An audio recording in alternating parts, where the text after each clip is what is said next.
morning, everyone. My name is City Councilor at Large Michael Flaherty, Chair of the Council's Committee on Community Preservation, joined here by my Vice Chair, City Councilor Kenzie Bach, and also my colleague, City Councilor Liz Braden. And we are here, today is Tuesday, April 6, 2023, and we are here today in the Ionella Chamber for a hearing on recommended projects for the City of Boston Community Preservation Committee to be funded through the Community Preservation Fund. This hearing is being recorded and is being live streamed at www.boston.gov-city-council-tv and on Xfinity 8/RCN82/FiOS 964. Specifically, the committee will hear the following docket, and I will now read that into the record. Docket 0574, message and order authorizing the City of Boston to expend the amount of $40,676,455, no cents, in the form of a grant from fiscal year 2023 Community Preservation Fund revenues for community preservation projects at the recommendation of City of Boston Community Preservation Committee, referred to the committee on March the 15th, 2023. The administration sponsored this docket. If members of the public wish to provide public testimony, they can sign up at the sign-in sheet just as you come in the door. Members of the public may also provide testimony via Zoom or provide written comments to the committee that will be part of the public record and shared with members of the Boston City Council. Members of the public should also email Christine O'Donnell at Christine with a C .O'Donnell, ODONNELL at boston.gov to request the testimony link for public testimony. And for Zoom, members of the public can also email the committee email at ccc.ps@boston.gov to provide written testimony. I'd like to stress that we need information for people who are providing public testimony via video conference, especially if you're dialing in with a phone number or if you have an unrecognizable username. So please make sure that your name appears clearly on the Zoom. So with us today, I see we have our Chief Sheila Dillon, Chief of Housing and Director of Mayor's Office of, thank you. This committee email, obviously, has been updated to ccc.cpa@boston.gov. That's ccc.cpa@boston.gov. Thank you to Christine O'Donnell for that update. And we're also joined by our Senior Deputy Treasurer, Maureen Garceau. I know that Commissioner Ryan Woods is in the audience here. Jessica Boatwright, Deputy Director of Neighborhood Housing Development, and Thaddean Brown, who everyone knows, the Director of Community Preservation Office. So we apologize for running a little late. We had some prior commitments that sort of overlapped, but I appreciate everyone's patience and time and attention as we dive right into this. So unless my colleagues have any sort of opening comments, which are being waived, would like to try to get right into it. So I'll turn it over to the administration to make a brief presentation on the docket, and then I guess we'll get right into Q&A on some of the projects. I know that there's some folks that are here that testify on behalf of their very precious proposals and projects, as well as Christine informs me that there are some folks who will be joining us by Zoom. So turning it over to, I will defer to everyone. So it's Maureen's in the hot seat, so it's great to see you. Maureen, you do great work on behalf of the city and as the Senior Deputy Treasurer, and we appreciate all of your value add here. So good morning, and I appreciate your patience this morning. You have the floor. Good morning, and thank you, Chairman Flaherty. Good morning, Councilor Bach and Councilor Braden, and to all our city partners and my fellow community members. Good morning. I'm Maureen Garceau, as you said. I'm the City Treasurer. The Community Preservation Program is part of my team. We're here today to ask your approval for the $40 million+ for 56 projects. If approved, this will mean that since the first funding round in 2018, the city will have awarded in excess of $157 million to nearly 300 projects. I just want to take a minute before I turn it over to Thaddean Brown, the CPA Director, to highlight a few of the accomplishments of the CPA since our first funding round. We've preserved over 100 buildings, sites, vessels, and artifacts. CPA funds have planted over 250 trees to help with Boston's tree canopy, rehabilitated and created over 60 playgrounds and recreational spaces, created urban farms and community gardens, preserved and created nearly 1,400 units of affordable housing. This includes home ownership units. Supported housing projects for veterans, seniors, artists, and individuals experiencing homelessness. And we funded over $20 million to 2 programs that support first first-time home ownership, and prevent displacement. In addition to pointing out some of these achievements, I want to thank the members of the Community Preservation Committee. The 9 members of this committee have spent much time and effort working with our team. I also recognize the community members who work tirelessly to better the city and work with the CPA team to put forth these projects. And finally, I'd be remiss if I didn't share my pride of the great work of the CPA team. Now I'll pass it off to Thadeen. She and her team, as well as some of our city partners, will speak to the specific projects which we are seeking to fund in this round. Thadeen will also highlight for you the thorough and thoughtful process that the team follows, from community outreach, to project funding and ultimately project monitoring. Thadeen. Thank you. Okay. Thank you, everyone. My name is Thadeen Brown. I am the director for the CPA Community Preservation Office. I've been with the CPA office for 5 years and through all 6 funding rounds, and it's truly been a pleasure to serve the residents of the city of Boston. I would like to acknowledge my hardworking and dedicated CPA staff, Courtney Whelan, Jillian Lang, Rakia Islam, Rachel Guilfoyle, and Brendan Kalani. We are a small but very efficient team. I would like to acknowledge the members of the Community Preservation Committee for all their hard work and commitment and dedication to this process. I would like to thank Treasurer Maureen Garceau and the CFO for their support and leadership, and a special thank you to our legal counsel and auditing team who supports the CPA program daily, and to all the other city partners who continue to be great partners with us in this work. This morning, I'll give a brief overview of the CPA process and highlight the 56 projects that are coming before the committee today. This first slide will highlight the breakdown of the FY23 funds. The initial amount of funds recommended was $38.9 million, and with reverted funds were reallocated to each category for projects that were withdrawn or completed under budget. The committee now had $40.7 million in funding to allocate towards projects. They allocated 50% to affordable housing, 25% to historic preservation, and 25% to open space and recreation, with $15,000 remaining in the reserves.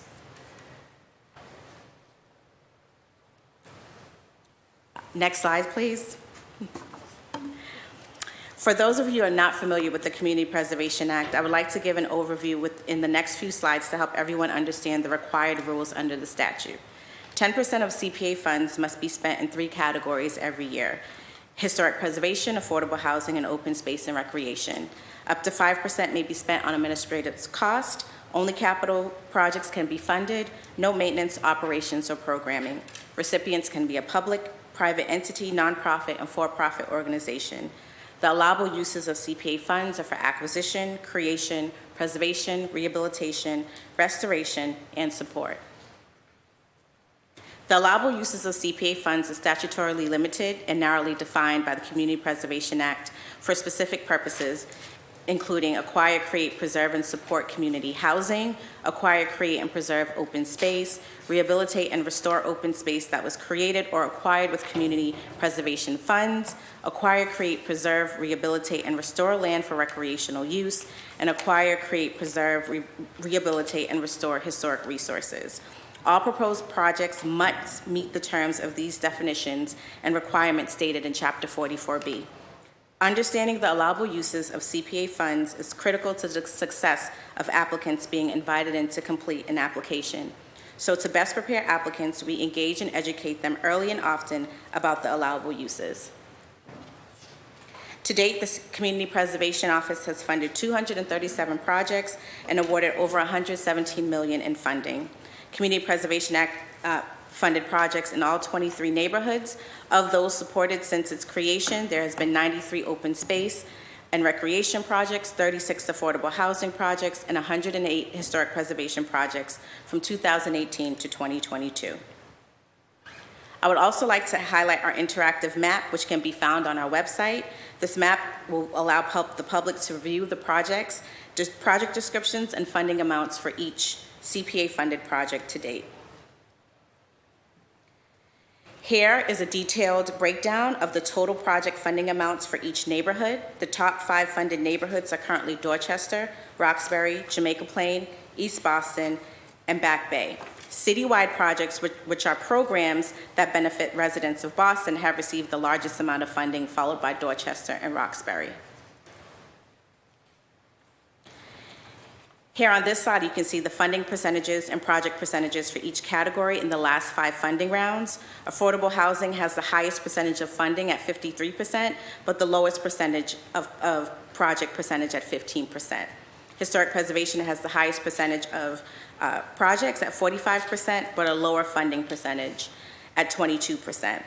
And open space and recreation has received 23% of funding, the funding percentage, with 40% project percentage.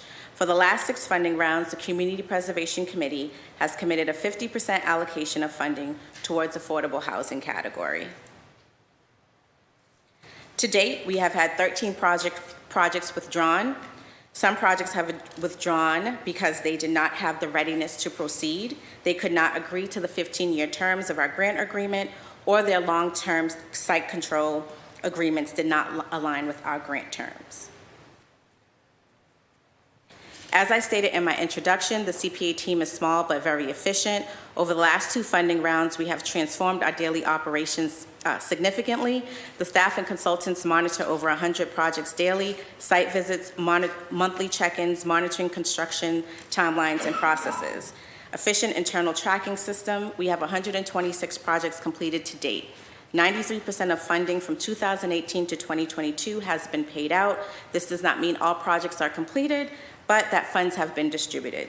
Grant agreements and MOAs are approved in 2 to 3 weeks. Timely payments of grant installments to applicants go out in 1 to 2 weeks. We have a commitment to building community relationships and potential project pipelines daily. We continue to successfully cultivate interdepartmental relationships. We have hired 2 new members, staff members in 2022. We have a new manager of engagement and operations and a new open space and recreation consultant, bringing the CPA staff to a team of 6. And I hope to fill additional position by the end of summer. We have worked closely with J.M. Goldson planning firm, and the CPA committee for 10 months to provide us a program evaluation and a new community preservation plan. Our rolling eligibility form allows applicants to apply early. We have upfront legal review and eligibility process, and we continue to have early contact with potential applicants, which allows us more time to verify proposed projects before they are selected to go before the committee. Annual community engagement and educational meetings are critical to the grant program's success. We make it a point to connect with as many residents as possible. We host our annual CPA kickoff meeting, our virtual historic preservation and open space workshops, and we attend neighborhood association meetings. We hold 7 virtual meet and greets information sessions and 4 application information sessions throughout the fall. And we continue to meet with applicants one-on-one as often as we can. And I would also like to highlight that we are partnering with city councilors to host virtual CPA information sessions this spring, so we look forward to connecting with all city councilors soon. Next, I'd like to just highlight quickly our new community preservation plan, which is going to guide the program for the next 5 years from FY23 to 27. And we work with the J.M. Goldson firm, as I stated earlier in the presentation. And just to highlight some of the key analysis from of the program from 2018 to 2021, over 30% of the projects funded have been invested in both areas where more people are earning below the AMI and where there's a concentration of BIPOC residents. BIPOC stands for Black, Indigenous, People of Color, and includes Asian, Latinx, Pacific Islanders, and Middle Eastern persons. 86 projects in the census tracts where over 65% of households are making 100% of the AMI or less. 30 projects are in census tracts with elevated poverty levels where 40% of the residents or more are living below the poverty line. 48 projects are in neighborhoods that are home to residents with language access needs in Boston. 91 projects are in neighborhoods where over 65% of residents identify as BIPOC. Again, we have overall goals, and we encourage the public to visit our website and read our new community preservation plan. It's a really good detailed plan that's going to help guide our CPA team in the next 5 years, and the committee as well. I would like to take time to do an overall thank you to the 5 committee members that have served on the Community Preservation Committee. And the names are Madeline Tenya, Ying Wang, Kanan, Matt Kiefer, and Carol Downs. Thank you all for your years of service in Community Preservation Committee. And to the residents of Boston, you all have played a significant role in funding impactful, transformative, and equitable projects throughout the neighborhoods of Boston. Thank you for your hard work, your commitment, and your service. For the FY23 funding round overview, I'll just like to give a breakdown of our process. So over 100 eligibility forms and RFP were submitted. 73 applications were presented to the Community Preservation Committee, over $50 million in funding requests. The committee held 10 public meetings from September to January, over 20 hours of public discussion, application review, and held 5 strategic planning meetings for the new FY23-27 CPA plan. 56 projects are being considered for the FY23 round, totaling $40.7 million. 44 out of the 56 projects will be recommended to receive their full funding request, with only 12 projects receiving partial funding. From 2018 to 2023, as Maureen stated, the committee would have recommended 293 projects, awarding over 157 projects in funding. This next slide gives a full overview of the applications we received from each neighborhood. This round, as you can see, Dorchester is the highest amount of applications this year, followed by Roxbury, Jamaica Plain, Charlestown, and Mattapan. There were 5 neighborhoods that did not receive funding this year: Bay Village, East Boston, Kenmore, Fenway, North End, and West End. The Community Preservation Committee is committed to funding projects in every neighborhood, so the CPA staff will continue to work on finding projects that have the readiness to proceed. The fact that we continue to touch the majority of neighborhoods each round is a testament to how the community-driven this program is and how important it is for the city. This was a very competitive funding round, and hard decisions were made. And so here are the 56 projects that the CPA committee is recommending for funding this year. And next, I'll take any questions over my overview, or I'll turn it over to Chief Dillon and Deputy Boatwright. Thank you, Chair. I will just say this, Thaddean, on behalf of the City Council. It's a pleasure to work with you. We know how much effort and passion you put into this.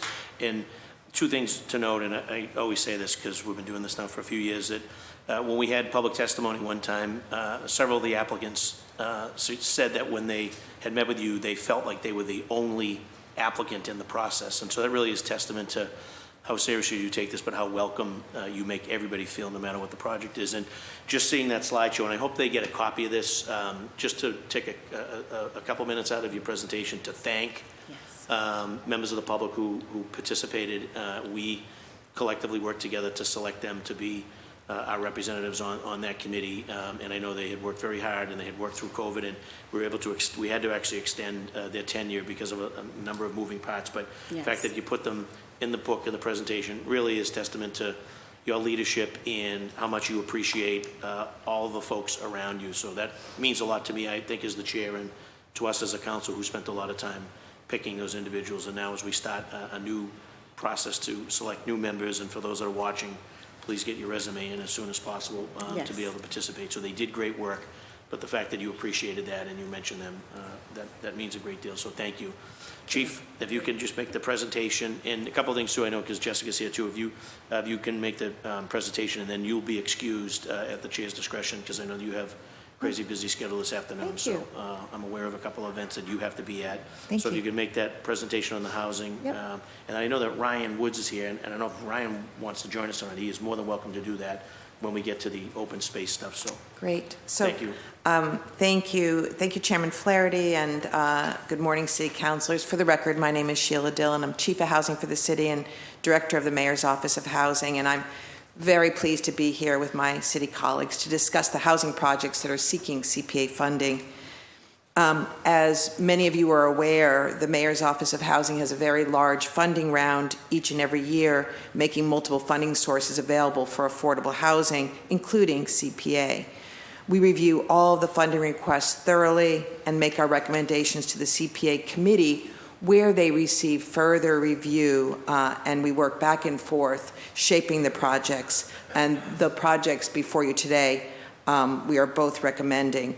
I also want to thank Thaddean Brown and her staff for running a very, very tight, understandable process. So in summary, we are recommending that we used just shy of $20.5 million of CPA for 10 housing projects. These projects will be leveraging other city, state, and federal resources. The projects we are recommending this year are located throughout Boston, including Chinatown, Dorchester, Jamaica Plain, Mattapan, South Boston, and Roxbury. There are 5 homeownership projects and 5 rental projects totaling 424 units. Just over 400 are deed restricted below market. And before I hand this over to Jessica Boatwright, who's going to go through these 10 projects in more detail, I want to thank you, Councilor Flaherty, for being chair, but also being a very, very early supporter of CPA. I think based on what we heard from Thaddean, this has been an incredibly impactful program for the City of Boston, and I know that you are a very early adopter and supporter, so I just want to thank you for your work. Thank you, and with that, if I could hand it over to Jessica. Morning, Jessica. Morning. Good morning, Chair Flaherty, and good morning, councilors. I'm Jessica Boatwright, the Deputy Director for Neighborhood Housing Development in the Mayor's Office of Housing. And there are a lot of thank yous this morning, and I want to just join the chorus of this is a really nice day to talk about some incredible projects that really feel like they came up from community, and I feel really great to be a part of the team, both staff and council that oversee these funds. And I do want to particularly acknowledge the CPA members. It is always really helpful to engage with the CPC committee, and I really appreciate how seriously they take their roles and their interest in really uplifting projects that are community driven and will benefit the city of Boston. So I get to talk about the 10 projects, and in doing so, I need to acknowledge the staff in the Neighborhood Housing Development Division at MOH who coordinate carefully with the CPA staff to put together recommendations. So the first 2 awards recommended will both go to parcel R1 in Chinatown, which will leverage a BPDA-owned piece of property to create 110 affordable housing units in Chinatown with a new Chinatown branch library on the first floor. They'll be awarded in 2 parts. So the first is a $3 million CPA award to support 44 units of affordable homeownership housing. And then the second component is the same building, is a CPA award of just under $1.3 million to help fund the creation of 66 affordable rental housing units. Next we have the reuse of the Blessed Sacrament Church building at 361 Center Street in Jamaica Plain. This will help fund this adaptive reuse and create 55 units of housing, 50 of which will be affordable to people at 30 to 60% AMI. These are rental units, and the recommended award is $3 million. The next project, we also have sort of a pair of projects here. This first one is a homeownership project on Blue Hill Avenue. This is a city-owned parcel that will be leveraged to create 18 new homeownership units. The building will also include ground floor retail space, and the CPC was particularly interested in supporting this project and the next project, which are being developed by a newer to our sort of development community women and a BIPOC-owned firm that is based in Mattapan, very close to the site. The other half of this project, which we're recommending for $1.3 million in funding, is on another set of city-owned parcels and will create 12 units of rental housing along Blue Hill Avenue. The next project, Brook House at Olmsted Village, will be the first building in the last phase of redevelopment of the Mattapan State Hospital campus. This will create 125 units of permanent supportive housing for seniors, and the recommended award is $2.5 million. The next project, Copeland Corner in Roxbury, is a homeownership project. The recommended award is $1.9 million, and it will be used to create 12 new units of affordable homeownership. 84 Warren Street is a project that will both create new homeownership and rental housing in Roxbury, and will create a permanent new home for the Urban League. It is developed on the site that the Urban League currently owns and operates on, and the recommendation for a CPA award is $1.5 million to support 15 units of affordable homeownership. The ninth project, 2085 Washington Street. This is another project in Roxbury, and this project has a rental component that was funded previously by the City of Boston, and the CPA award of $2 million would support the funding of the ownership side of the project, creating 30 affordable homeownership projects in this mixed-use building. And then our last project is in South Boston. McDevitt Senior Homes will redevelop a historic convent in South Boston to create 35 units of affordable rental housing for seniors, with 1 unit for an on-site manager, and the recommendation is $2.5 million. And we are happy to take any questions. Thank you, Jessica. So a total number of units, both combination of the home ownership and the rentals, with this contribution And I is- wrote that down on Sheila's note. 424 total units, just over I think it's 407 are actually deed restricted affordable. 407D restricted, what was it, 420? 424 in total. 424. And we get a twofer. We finally get a library in Chinatown. Jimmy Kelly, It's God very rest his soul, exciting. is extremely happy with that news, and I know that others, Council Flynn and Council Linehan took up the charge, I think, after Council President Kelly. And my colleagues have any questions in order of their arrival? Obviously, my Vice Chair, followed by Councilor Braden, followed by Councilor, but we've been joined by City Councilor Tanya Fernandez-Anderson and Council President Ed Flynn. My apologies. Any questions of Chief Dillon from Councilor Bach? Wait a second. There we go. Thank you so much, Mr. Chair. And as always, this is just one of the most cheerful hearings of the year. And definitely one that touches my heart in particular. Absolutely echo the chief in thanking Councilor Flaherty, who was not only our sort of first council champion on this in 2016, but was also the council champion of CPA in 2001.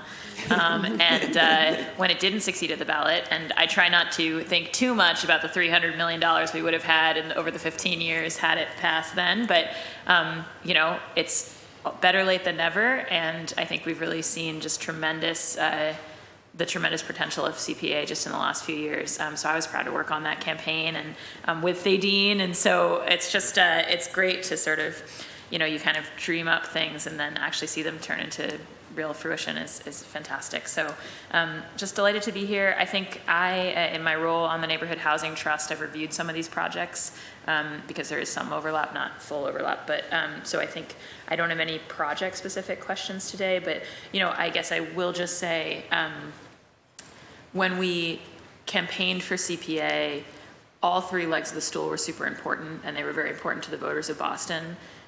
There's no question that the driver's seat sense that helped drive the success of that campaign was the anxiety across the city about housing affordability. And so it is important to me that we continue to be putting the majority of the money here into housing, because that was definitely the sense that the lion's share of it would go to housing, was definitely kind of what was conveyed to voters at the time. That said, it's been enormously important that this is really the first city, local public resource for historic preservation. And I think, we have so many historic buildings that are stewarded by a relatively small organization without a lot of means, and yet they mean so much to the whole community. And so I think like CPA plays a really key role there. And also on the open space front, you know, so many beloved kind of gardens and green patches. And of course, we know with our climate goals, we're really trying to create more of those, and excited to see the open space. Well, I won't get ahead of Ryan's presentation, but excited to see us continue to look at sort of open space acquisition as well. So all three legs of the stool continue to excite me, but I don't think I have any questions, Mr. Chair. Thank you, Councilor Bach. Chair recognizes City Councilor Liz Braden. Thank you, Mr. Chair, and thank you to all of you this morning, and thank you, Thaddean, for your leadership in the CPA, and all of the folks that work with you and your staff and the folks who serve on the committee. It's an incredible job. There's so many projects to review, and I know how difficult those decisions are. And testament to all the folks across the city who work to put together proposals. Thank you to those as well.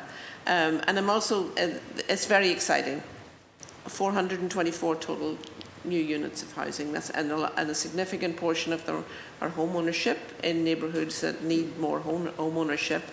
And I'm also delighted to see that there's a couple of projects in this that are sort of historical, well-loved buildings, like the Centre Street project and the project on Warren Street, no, not Warren Street, McDevitt Senior Home in South Boston.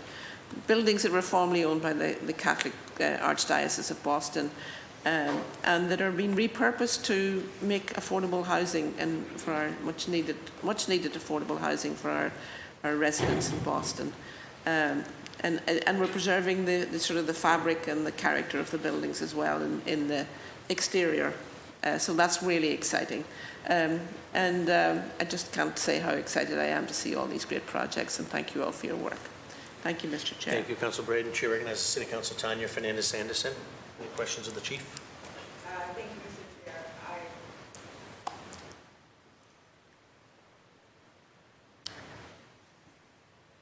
Should pick up. Yeah, it's because just turn ours up. Give me a second. Thank you. Thank you, Mr. Chair. Thank you. Thaddean, you are a superstar, and everybody loves you. In Roxbury, in Dorchester, South End, everyone is raving about you and your department and your team. I know that I'm playing catch up with our meetings and looking forward to meeting with you, with your department. This is amazing, and very excited to see so many historic preservation in Roxbury and Dorchester as well. The architecture and the buildings are so beautiful, and we've always known that. And as I am looking through this list and looking at the projects, I'm very, very excited and thankful. Also looking for, hopefully this is an opportunity for us to work together. Roxbury specifically has been working with Chief Dillon. Chief Dillon, of course, always open to working with us as well in terms of historic and cultural and identity preservation. Super important, amazing work. I have absolutely no questions other than looking forward to working further with you. Thank you. Thank you, Councilor Fernandez-Anderson. Chair recognizes City Council President Ed Flynn. Thank you, Councilor Flaherty, and to Councilor Bach as well, and to the administration team that's also here for the important work that you are doing. I especially want to say to Thaddean, thank you for your professional work in leadership you're providing this critical office, and what you're doing is you're listening to people, across the neighborhoods, and you're really helping bringing Boston together through your fairness, through the respect that you provide people. And I just want to echo what Councilor Flaherty said about you. Your team is professional, and you provide the applicants with the best assistance, advice, recommendations, and you're very fair. Your team is very fair, and I just want to acknowledge that you're a real credit to the city of Boston and to the residents. I don't necessarily have any questions, I do want to acknowledge Councilor Flaherty and Councilor Bach for their work and leadership on this issue going back many, many years, and also our former colleague Andrea Campbell played a critical role as well, who's now the Attorney General. Thank you, and I have no further questions on this part. Councilor Flaherty. Thank you, Council President. And just briefly, just two letters from two of our colleagues. City Councilor Erin Murphy writes to inform her absence of today's hearing on docket 0574. She's a big supporter of the work the Community Preservation Coalition does and looks forward to reviewing the footage and follow up as need be. A representative from her office is here listening in and will follow up with her as well. She sincerely regrets that she could not attend the hearing this afternoon as to prior commitments that she must keep, but that she intends to support docket 0574. Also a letter from my colleague, City Councilor Ruth Z. Louisiane. I regret to inform you that I'm able to attend docket 0574, message in order for the appropriation, the Community Preservation Fund revenues. Many great projects exist in the funding round. However, I wanted to specifically uplift the following projects: Brook House at Olmsted Village, First Haitian Baptist Church of Dorchester, First Church of Jamaica Plain, William Moore Trotter School Playground, Bethel AME Church of Jamaica Plain, and the 12th Baptist Church of Roxbury. I encourage that these projects and many others continue to prioritize the CPA funding as projects that further equity by addressing the needs of cities' historically underserved neighborhoods and marginalized populations. I'm glad to see these CPA funds go directly to help improve the quality of residents' lives, enhance neighborhoods, spur up affordable housing opportunity, preserve our history, strengthen communities, and promote equity. My staff will be here in attendance and will thoroughly review the video, hearing minutes, and public testimony. Should you or any member of the public have any questions, please do not hesitate to reach out to my office directly. Sincerely, Ruth Z. Louisiane. So with that, Chief and Deputy Director, you folks are excused, and enjoy the rest of your day. Thank you for the great work that you do on behalf of our city. And Thaddean, you can take us into open space, and I see that we're going to be joined by our Commissioner, Commissioner Ryan Woods. Good morning, Commission. Welcome. Good to see you, as always. Thank you. I'll also have our Historic Open Space and Recreation Consultant, Rachel Guilfoyle, Very join good. us. Rachel, And- please join us. I have Commissioner Woods go first, and then Rachel and I will read the 19 projects into the record. Good morning. Thank you, Chair. Thank you, councilors, for being here. Excited to talk about several Boston Parks Department projects that are covered in this year's slate on CPA. First, I have to echo everybody about the very clear, thorough, and professional process that is led by Thaddean and her team. We know when things are coming. We know when deadlines are. It's very clear, and we appreciate the hard work that Thaddean and her team do on this. Projects that we're talking about today on Parks Department complement our capital program and reflect grassroots efforts to improve neighborhoods and expand on open space. The first project you may be familiar with is the Norwell Street Park in Dorchester. This is additional funding for construction of a new park that was acquired with CPA funds back in 2019. Additional funding will deal with soil contamination issues on site, leading to higher costs and additional features such as shade shelters, water, and playground structures that the community identified in the design process. This is planned to be bid out in fall of 2023 and go into winter of 2024. Another project on Boston Parks land is the Odom Serenity Garden right at the Dorchester-Mattapan line. This is funding for construction of new parkland that will be created at the Morton Station Village site. The park will be owned by Boston Parks and Recreation, and this is a garden for quiet contemplation and community events honoring the late Stephen P. Odom. Boston Parks has been working with the community and the Odom family for several years to develop the site plan, and we're excited to be so close to making this dream a reality. There's a lot of butterfly details in this. It's very important butterflies to the family. They have a special meaning. And butterfly motifs are being designed in many elements in the Serenity Garden, and there'll be several plant beds with purple flowers that will attract butterflies and other pollinators. The next project I want to speak to you about today is Ryan Playground in Charlestown. This is a major recreational facility on the waterfront in the Sullivan Square area right next to the Schrafft's building. And this is a pathway for inland flooding to Charlestown and Somerville.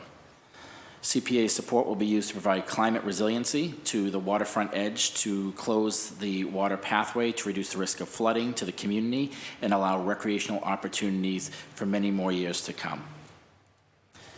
And our last big one that I'm sure you are all aware of is our Open Space Acquisition Fund, and this is citywide.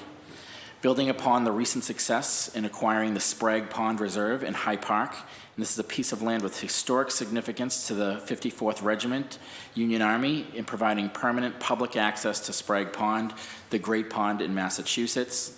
You may be aware Camp Meigs was there from 1862 to 1865 as the Civil War training camp. We're working on our second acquisition through existing CPA funding on the Eggleston Peace Garden on Washington Street. This is a space that the community adopted and care for that will provide permanent open space through this acquisition. And as the city plans to grow to 800,000 residents, it's important that we have access to parkland, that we continue to grow that access as well. Parks and open spaces are critical infrastructure to the healthy, family-friendly city, and we're committed to expanding our system to provide a park within a 10-minute walk of every resident. Our projects the four that we presented today on Parks Land, they hit the first two items on the CPA plan of open space and recreation goals, and that's to promote climate equity and resilience by supporting open space and recreational activities that help to mitigate the effects of climate change for Boston residents, especially BIPOC populations and neighborhoods that lack access to quality open space and recreation, and that is the Ryan Playground and the Open Space Acquisition Fund. And the other goal of creating more public open space in historically underserved Boston neighborhoods to promote health equity for BIPOC and other marginalized populations. These projects are, again, the Open Space Acquisition Fund, the Odom Serenity Garden, and the Norwell Street Park. Although they are not parkland, I do want to highlight three BPS projects that are the Mary Curley, the William Monroe Trotter, and the Nathan Hale. Children should not need to know who owns a park, whether it's DCR, Boston Parks, or Boston Public Schools. Every park should be clean, safe, and welcoming, and we're very supportive of the Boston Public Schools Department that are proposing those three projects to provide more recreational opportunities in the neighborhoods for children. Thank you. Thank you very much, Commissioner. Thank you for the work you do, Parks. And then you want to transition right into? Am I on? To Rachel, yeah. Yes, Rachel and I will read the 19 projects into the record, and I just do want to read the statement that I did receive from BPS this morning. On behalf of Boston Public Schools Facilities Department, we would like to say we are in full support of CPA funding. It is imperative that we, as the city and the school department, continue to invest in the learning environment of our students. With the ever-changing climate, it's important to make sure students and communities have the resources they need. Updating and renovating our outdoor environments to be more green, inclusive, and modern is a staple providing much-needed positive stimulation to our schools, students, and communities.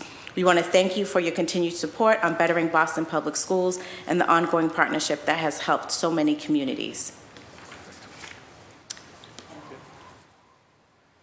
Our first open space and recreation project is project number 38, Peter Faneuil House in Beacon Hill. They have been recommended to receive $280,000 for the rehabilitation of the community space located at the Peter Faneuil House. Capital improvements include rehabilitation of the community basketball court, repairing and repointing masonry retaining walls, and refurbishing existing iron gates and fences. Project 39, George's Island Pavilion in Boston Harbor. They have been recommended to receive $49,900 for Phase 2 funding for the creation of a new outdoor permanent pavilion on George's Island that will enhance the outdoor space on the island by improving participation in recreational education and cultural programming. Project 40, the Little Mystic Channel in Charlestown.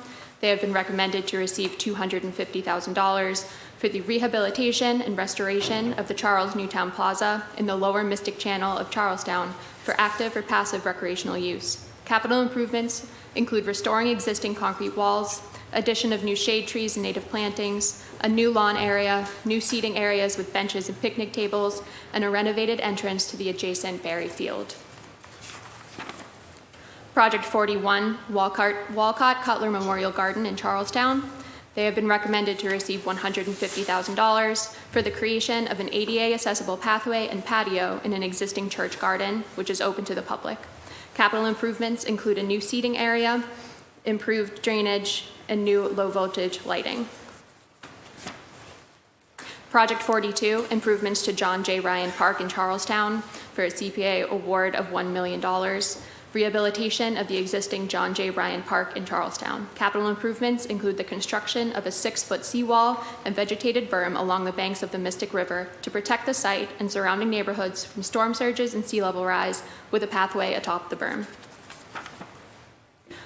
Project 43, Gardens for Charlestown in Charlestown, for a CPA award amount of $60,000 for the restoration and rehabilitation of the existing Charlestown Community Garden. Capital improvements include replacing the deteriorating timber border and retaining walls with masonry walls. Project number 44, Boston Open Space Fund acquisition, citywide, recommended award $1.2 million. Acquisition of parcels that permanently protect land for the purposes of recreation, of natural resources, protection, and conservation. Project number 45, Franklin Field Elders Garden Phase 2, Dorchester. Recommended funding $495,000. Creation of recreational space for passive recreational use by funding the expansion of Franklin Field Phase 1. Capital improvements include installing additional raised planters, additional fruit trees, additional seeding, and new pollinator garden to support gardening and 3-season planting. Project number 46, Washington Street Urban Forest, Dorchester. Recommended award $450,000. Creation of recreational space for active passive recreational use by funding Phase 2 to create an urban forest at Washington Street. An under-maintained 31-square-foot parcel. Capital improvements include an addition of walkways, a community plaza, lighting, other utilities, and stormwater management features. Project number 47, creation of Norwell Street Park, Dorchester. Recommended award $660,000. Creation of a recreational space for passive recreational use by funding Phase 2 to continue the creation of a climate-smart park in Norwell Street in Dorchester. Capital improvements include the removal and processing of site contamination, as well as addition of shade structure, water service for spray park area, play equipment, and safety surfacing. Project number 48, Cedar Grove Cemetery tree planting, Dorchester. Recommended award $85,000. Rehabilitation of land for active and passive recreational use by funding the removal of old trees due to age and planting approximately 20 new trees to restore the tree canopy in the historic Cedar Grove Cemetery. Project 49, Curley School K-8 Playground in Jamaica Plain, CPA award amount $1 million. Rehabilitation of the Curley School K-8 schoolyard to create a play space for children of all ages and abilities. Improvements include the redesign and rehabilitation of the play area to create an all-inclusive, universally accessible playground with structures and sensory elements serving all students of varying abilities. Enhancements to the court area, including resurfacing, formalizing a half-court basketball court, repainting the kickball court, and installation of new fitness equipment, addition of new fencing, and addition of new plantings. Project 50, Jackson Square Redevelopment Greenway in Jamaica Plain. A recommended award $450,000. Additional funding to create recreational land for active or passive recreational use by funding a greenway for pedestrian and cyclists, which will link residential communities directly to Jackson Square T Station and the Southwest Corridor. Capital improvements include a plaza with seating, a paved path, pathway lighting, fencing, and plantings. Project 51, Stephen P. Odom Serenity Garden in Mattapan. Recommended award $406,123. Creation of recreational land for active or passive recreational use by funding a community space adjacent to a new housing development to honor the late Stephen P. Odom. Capital improvements include pathways, a retaining wall, fencing, plantings, and necessary utilities. Project 52, Bethany Church Public Park in Roslindale. Recommended award $485,998. Creation of a new accessible public recreational space that will include new seating areas, walking paths, a community garden, and a community event space for neighbors and the surrounding community. Project 53, Trotter School Community Playground in Roxbury. Recommended award $1 million. Rehabilitation of recreational land for active or passive recreational use by funding capital improvements of the Trotter Elementary Schoolyard. Capital improvements include the creation of a vibrant and safe playground that accommodates children ages 4 to 12 with varying abilities, including new play equipment and sensory panels, play surfacing, site amenities, fencing, a natural grass soccer field, and a track. Project 54, new RCC recreational space in Roxbury. Recommended award $450,000 for the creation of a recreational space for active or passive recreational use by funding the development of a new park. Capital improvements include a splash pad, outdoor furniture, site lighting, walkways, fencing, a tot lot playground, and native plantings. Project number 55, Nathan Hale School Playground Rehabilitation, Roxbury. Recommended funding, $1 million. Rehabilitation and recreation land for active passive recreational use by funding the capital improvements to the Nathan Hale School Playground. Capital improvements include a new play structure, play surfacing, gathering space, basketball court, fencing, plantings, and additional play amenities to be used during the recess and physical education classes for all students and the surrounding neighborhood. Project number 56, Sophia Snow Place Healing Garden, West Roxbury. Recommended award, $530,000. Creation of a new healing garden for active passive recreational use through Phase 2 funding. Capital improvements include the removal of existing invasive plants, creation of an accessible entrance path to the garden, new raised planting beds, new benches, new native trees and plants, and new irrigation system, and a wooden boardwalk extending over the vernal pool. We are going to, I know Chief Whitehammond has joined us, so we have gone through open space. We'll take any questions for open space projects, and then we're going to move back into the historic preservation projects. Very good. Thank you, Thaddean, and thank you, Rachel, and welcome to our Chief of the Environment and Energy and Open Space, Chief Reverend Mariama Whitehammond. To my colleagues, Councilor Block, have any questions of the open space section? Is the chief going to speak before we go? Does the chief want to address the committee while she's here? Well, I'll say that I actually have some comments that sort of cross the two, so maybe I'll say, maybe you ask your question specifically on open space, then I'll say, finish my open space into the historic preservation. Does that work best? Perfect. Very good. Great. Sure. Thank you so much. And no, I don't really have questions. I already kind of said I'm especially excited about the open space acquisition. I think that that's just, it's really key. You know, I always think like whenever you can grab something for the public side, then we have it for, you know, decades, centuries. And so to me, that's just a really important priority. And then I also wanted to express appreciation as the District 8 Councilor for the Peter Faneuil House allocation. That is affordable housing. It's affordable housing in a former BPS school in Beacon Hill for families. And it actually, you know, I think a lot of people don't know the number of lower income people who are anchored on the Hill by permanently affordable housing, both at Faneuil House and Beacon House and a number of other kind of buildings scattered, and most of them with a public building history. And so just, you know, that is a really important community on Beacon Hill, and this support for its kind of open space is really important too. So just wanted to express myself in gratitude on that. Thank you. Thank you, Councilor Buck. You recognize Councilor Liz Braden for any comments on open space? Thank you. I think it's a testament to all the great work that our communities are doing across the city. We're increasing the population in Boston, so creation and preservation of our green spaces is going to become increasingly important, and bolstering our tree canopy is also very, very important. So thank you all for the work, and thank you for all these great submissions, and it's very, very exciting to see this work going forward. Thank you. Thank you, Councilor. Chief Whitehammond, you can take us, sort of conclude the open space and take us and transition us into historic preservation. You have the floor. Welcome and good morning. Thank you. So I just wanted to take a moment to just name a few things and sort of ways that we're collaborating with CPA, and also things that I think will take us into the future. As I'm sure you've heard a lot about their strategic planning process, and we were thankful to be able to be part of that and to engage with that conversation. I think we're really excited, particularly as we've had frank conversations about what we can do to support all of our neighborhoods, and particularly how do we support some of our neighborhoods where it's harder for folks to sort of put forward pieces if they need to have an architect on board, and what kind of support we can do in terms of technical training and support to move forward in some communities where there's just a additional need.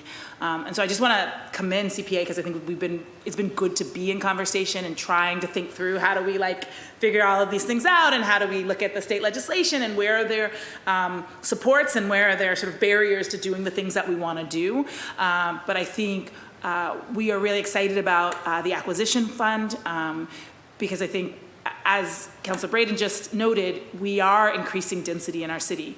And I think that's a necessity. The demand for housing is there, and as long as that demand continues, if we really want people to be able to stay, we have to make sure that there are places for them to stay. However, it also means that more and more of the housing that we're building are apartment buildings that tend to not have any open space attached to them. We are both looking at, and we are partnering with the BPDA on this specifically, how do we think about that development process and push more of our developers to think about including open space as part of the project. But there are times where that's not exactly feasible, and how do we also make sure that we have sufficient open space in communities as the number of people increase in those communities, so that people, particularly people who don't have a backyard, for whom our parks are their backyard, have adequate access to open space. So we're really excited to partner. We are in process. I think probably most people heard Mayor Wu announce at the State of the City that we are doing an open space master plan that really builds on what we've already done at the Parks Department, but also working with the BPDA to think about how in the Article 80 process and other pieces, we're really pushing folks not to build big boxes with no open space attached. Because if that's what we keep doing again and again, it really does impact the quality of life, both for the residents that are already here and for new residents, if we don't have sufficient open space to cover that. I think the other piece is that same conversation about equity and how we empower communities more also flows in the conversations we've been having about historic preservation. The Office of Historic Preservation has been really pushing to expand who sees themselves as part of the historic preservation community, and part of that has been lifting up histories that have often been underappreciated, not documented in the ways they could be, and certainly not brought out to the public in a way that they can access them. And so we've actually been able to rely on CPA funding in the past to help with that. There is a project that we are now in the final phases. I got to see, some other folks will get to see, but I got to see what the panels will look like for the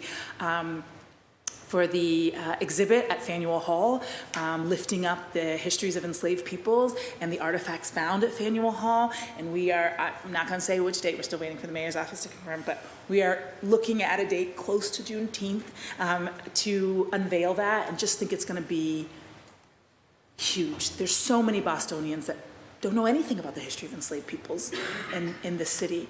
And so I wanna thank CPA, because as we've been doing that work, that's both work that the city has to do and the way we spend our resources. But there also have been projects like the Shirley Eustace House, where we're not buying that house, but we are going to support them to activate that space, to bring that history forward. We were able to do an archaeological dig there, and it was great to have the kids come right around the corner from the Dudley Street School, and I got great pictures of them learning about what archaeology was, but also making sure they didn't fall into the pit, so that they could look at it, but be safe. And so I think there's, I just want to lift up that we are really grateful to be working together to really think about, as we bring these resources forward, as we bring this history forward, how can we partner to make sure that the community folks who are excited about this, but sometimes not exactly resourced around this, have what they need to animate this history and to share it with more Bostonians. So I just wanted to express my gratitude and to say that I just think we're at the beginning. There's so much more to come, and really thankful for the partnership. Very good. Thank you very much, Chief, and Thaddean, with that historic preservation. And if we need the Chief and the Commissioner, or we can release them. It depends, however you feel. I know they've got very busy schedules. We can release them. Thank you so much. I'm going to have my colleague Jillian Lang join us so we can read the 27 recommended projects for historic preservation into the record. Perfect. Thank you, Chief. Thank you, Commissioner. And I'm sorry I was late. I was No worries. at my team. No worries.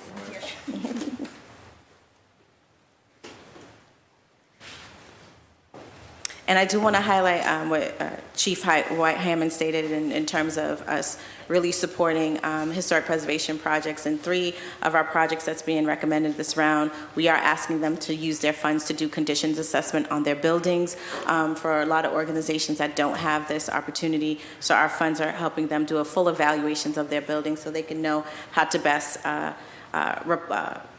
apply for additional funding for their buildings. Perfect. Welcome.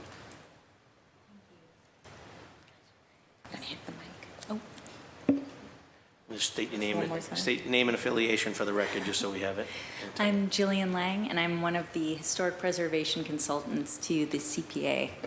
And we'll start off with number 11, the American Buddhist Association in Alston, Brighton, and they are recommended $500,000 to rehabilitate the historic 1894 building by funding emergency structural repairs to the masonry and roofing of the bell tower to comply with building and access codes and historic rehabilitation standards as part of the reuse of the building as a Buddhist temple and educational center.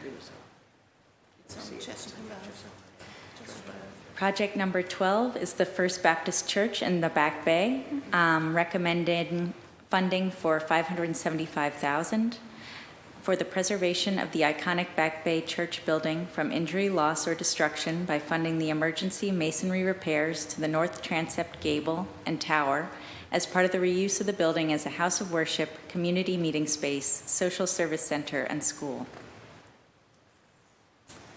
Project number 13, the Gibson House Museum in the Back Bay, recommended award of $69,500 to rehabilitate the historic 1859 Back Bay Row House by funding window and shutter restoration and associated repairs to comply with building and access codes and historic rehabilitation standards as part of the reuse of the building as a museum. And project number 14, the Beacon Hill Friends House in Beacon Hill, recommending $500,000 in funding to rehabilitate the historic 1805 Charles Bulfinch designed double townhouse by funding the restoration of the rear L of the building, including the roof, masonry, and drainage system, to comply with building access codes and historic rehabilitation standards as part of the reuse of the building as a community gathering place. And project number 15, Charlestown Boys and Girls Club in Charlestown, recommending $50,000 to the preservation of 2 historic buildings from injury, loss, and destruction by funding masonry repairs and repointing as part of the reuse of the building as a community center. Project number 16, St. James the Greater Church, Chinatown, recommended award $400,000 to rehabilitate the historic 1864 church building by funding masonry repairs and installation of a new drainage system to comply with the building access code and historic rehabilitation standards. This will be the 3rd and 4th phase of a multi-phase restoration project to this house of worship, community meeting space, and social services center. Project number 17, Greenwood Memorial Restoration, Dorchester, recommended award $600,000 to rehabilitate the historic church building by funding the restoration of wood shingle siding and the repair and restoration of architectural woodwork to comply with the building access code and historic rehabilitation standard as part of the reuse of the building as a house of worship, social service center, and community meeting space and school. Project number 18, First Parish Dorchester Meeting House, Dorchester, $115,000 to rehabilitate the historic 1897 Meeting House by funding the repair and restoration of the historic clock faces, windows, and porch to comply with building access codes and the historic rehabilitation standards as part of the rehabilitation of the building as a house of worship, community meeting space, and social services center. Project number 19, First Haitian Baptist Church, Dorchester, recommended award $416,000 to rehabilitate the historic 1906 former Jewish temple building by funding the restoration of masonry and the installation of new drainage system to comply with the building access codes and historic rehabilitation standards as part of the reuse of the building as a house of worship, community meeting space, and social service center. Project number 20, Global Ministries Christian Church, Dorchester, recommended award $300,000 to rehabilitate the historic 1889 shingle-style church building by funding the repairs to the trim and siding of the building, as well as replacing some failed modern infill windows to comply with the building access codes and historic rehabilitation standards as part of a multi-phase restoration of this house of worship, social service center, community meeting space, and radio station. Project 21, Humphrey Street Studios, Dorchester, recommended award $611,518 to rehabilitate the historic Humphrey Street Studio building by funding the replacement of failed roofing and fire escape, as well as masonry repairs to comply with building access codes and historic rehabilitation standards as part of the reuse of the building as low-cost artist studios. Project 22, Pleasant Hill Baptist Church, Dorchester, recommended award $80,000 to rehabilitate the historic 1941 church building by funding the repair and rebuilding of the front stairs to comply with building access codes and historic rehabilitation standards as part of a multi-phase restoration of this house of worship, social services center, and community meeting space. Project 23, Unity Sports and Cultural Club, Dorchester, recommended award $211,800 to rehabilitate the historic Caribbean Sports and Culture Club by funding the replacement of the failed roof and drainage system, as well as some masonry repairs to comply with building access codes and historic rehabilitation standards as part of the restoration of this community gathering place.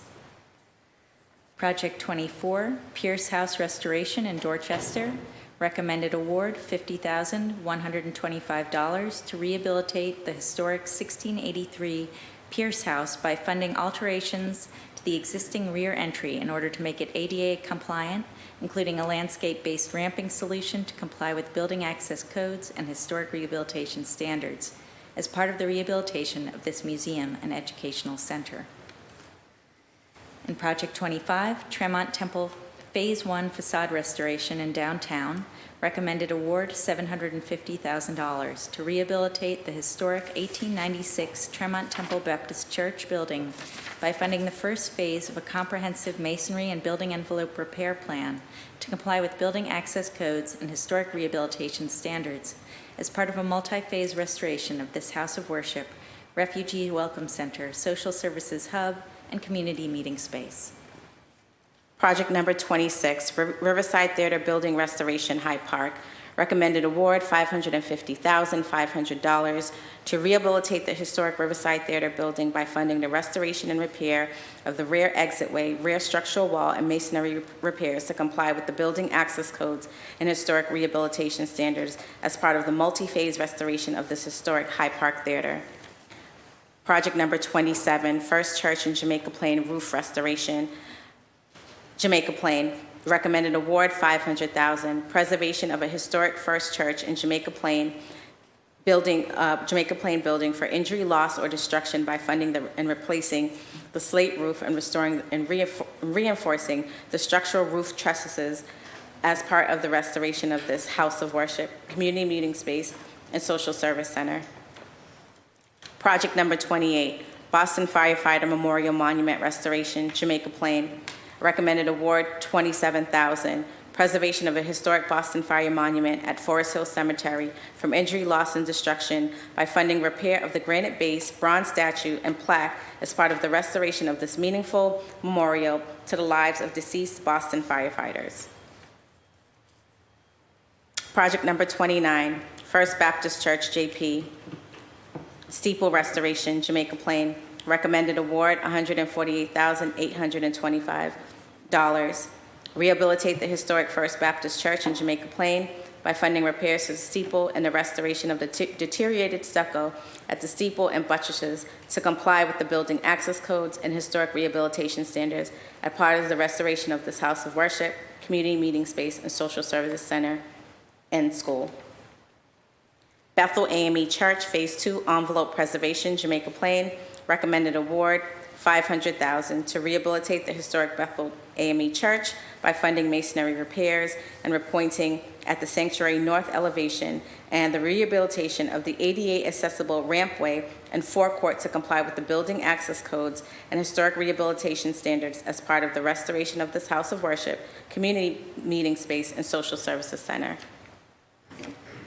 Project 31, Community Care Collaborative Building Restoration in Jamaica Plain, recommended award $160,882 for the preservation of the building at 36 Perkins Street from injury, loss, or destruction by funding masonry repair and repointing as part of the restoration of this community gathering space. Project 32, Shirley Street, Shirley Stable Acquisition in Roxbury, recommended award $650,000 for the acquisition of the stable belonging to the Shirley Eustace House as part of a community-driven mission to research, explore, and share the history of Shirley Place, specifically investigating the property's connections to slavery and colonialism and their impact on modern Boston. Project 33, Abbotsford, Exterior Masonry Restoration in Roxbury.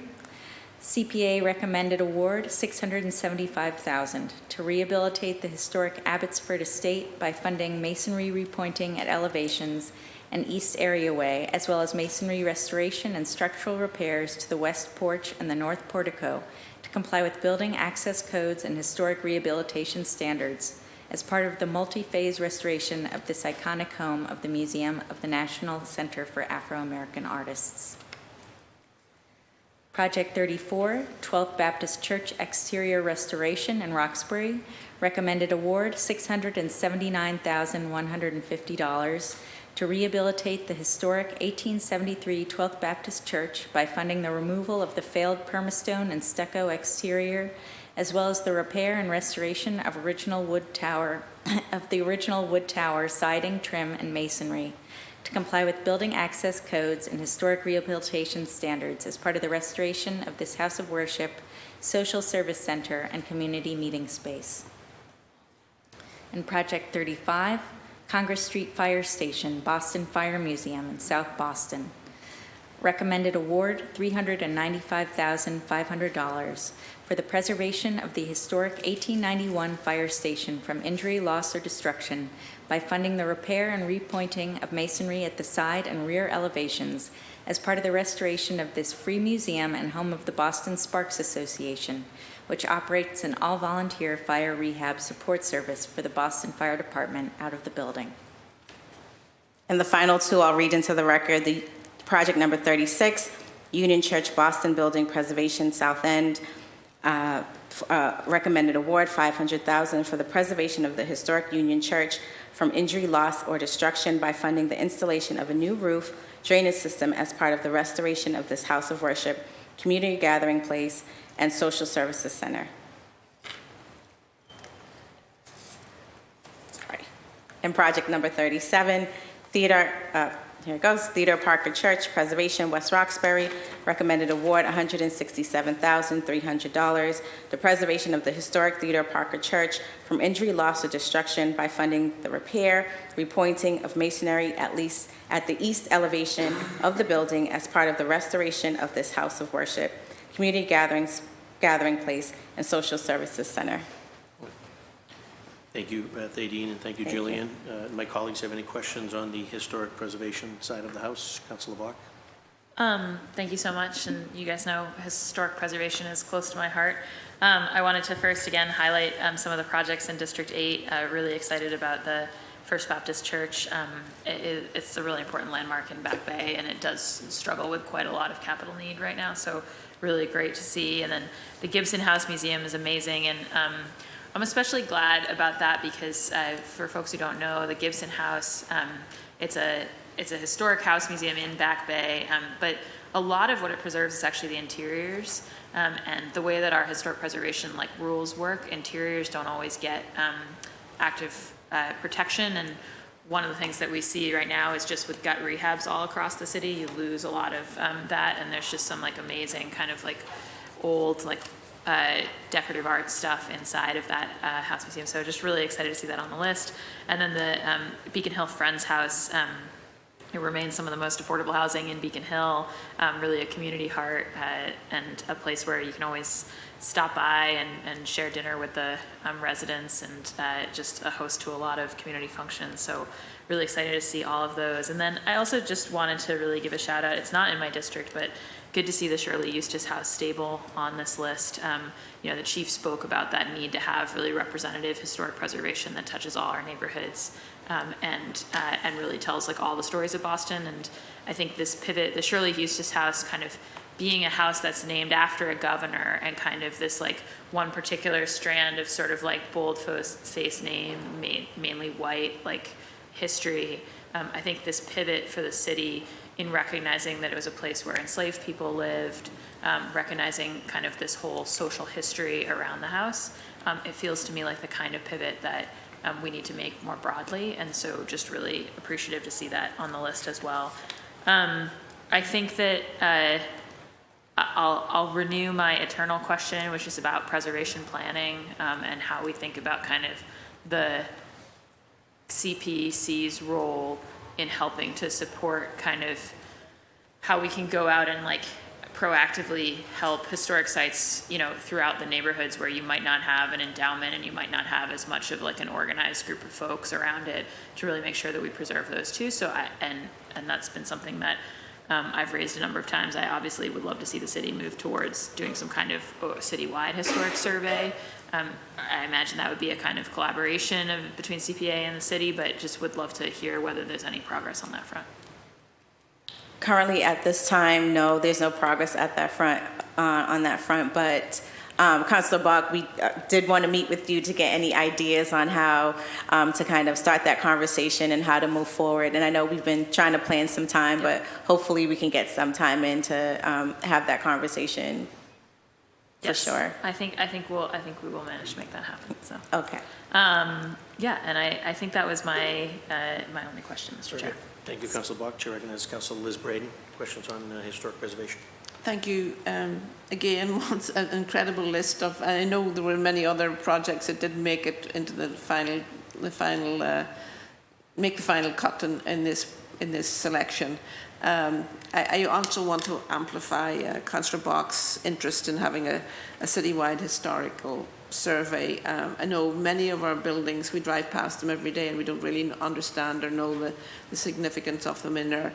And we're also trying to elevate in terms of historic preservation, elevate the importance of local historic relevance, because so much of the threshold for preservation has to have state or national relevance and importance in historic preservation. So I think having a better understanding of what historic assets we have in the city through a citywide historic survey would be really important. And sometimes we don't become aware of a project until there's a demolition order and we've got 90 days to try and stop it. So I think if we're really trying to be more proactive in that space, and I know it doesn't all fall on your team, or this has to be a across the board collaboration by different departments and the communities that we represent. So I look forward to trying to advance that work going forward. And thank you.